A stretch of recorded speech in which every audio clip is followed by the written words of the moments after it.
अस्सलाम वालेकुम वरहमतुल्लाहि वबरकातुहू। आज मैं आप लोगों के सामने ब्लैक पिगमेंटेशन के बारे में एक हदीस पेश करूंगी कि रसूलुल्लाह सल्लल्लाहु अलैहि वसल्लम ने उसका क्या इलाज बताया था। उम्मुल मोमिनीन हजरत उम्मे सलेमा रदियल्लाहु अन्हा बयान करती हैं कि एक मरतबा रसूलुल्लाह सल्लल्लाहु अलैहि वसल्लम उनके घर तशरीफ लाए और एक बच्ची थी वहाँ पे जिसके चेहरे पर छाइयाँ थी। छाइयाँ कहते हैं वो ब्लैक पिगमेंटेशन नहीं हो जाती फेस पे, अक्सर लड़कों को भी होती है और लड़कियों को तो बल्कि ज्यादा ही नजर आती है। रसूलुल्लाह सल्लल्लाहु अलैहि वसल्लम ने उस बच्ची को देखा और कहा कि इस बच्ची को दम करो, इसे नजर लगी है।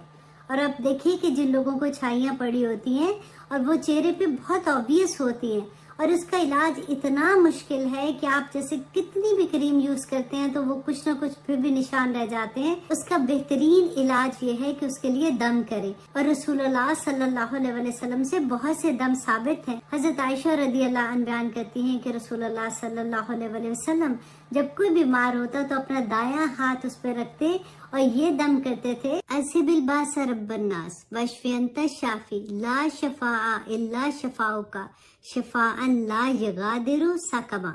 अज़हिबिल बास रब्बन्नास, ए लोगों के रब इस बीमारी को दूर कर दे। वशफि अंत शाफी, शफा अता फरमा क्योंकि तू ही शफा अता करने वाला है। ला शफा इल्ला शफाउका, कि शफा तो सिर्फ तेरी ही तरफ से है। शफाअन ला यगादिरु सकमा, कि ऐसी शफा अता कर के बीमारी जड़ से ही निकल जाए। बहुत खूबसूरत दुआ है, आप लोग भी याद कर लीजिए। यही दुआ पढ़ के आप छाइयों के लिए भी दम कर दीजिए और इंशाल्लाह छाइयाँ खत्म हो जाएंगी, क्योंकि नबी सल्लल्लाहु अलैहि वसल्लम ने फरमाया है और नबी सल्लल्लाहु अलैहि वसल्लम की हर बात हक है। अल्लाह सुब्हानहू व तआला हमें तौफीक अता करे कि हम नबी सल्लल्लाहु अलैहि वसल्लम की अहदीस को सुने और उस पर अमल करें और दूसरों तक पहुँचाए।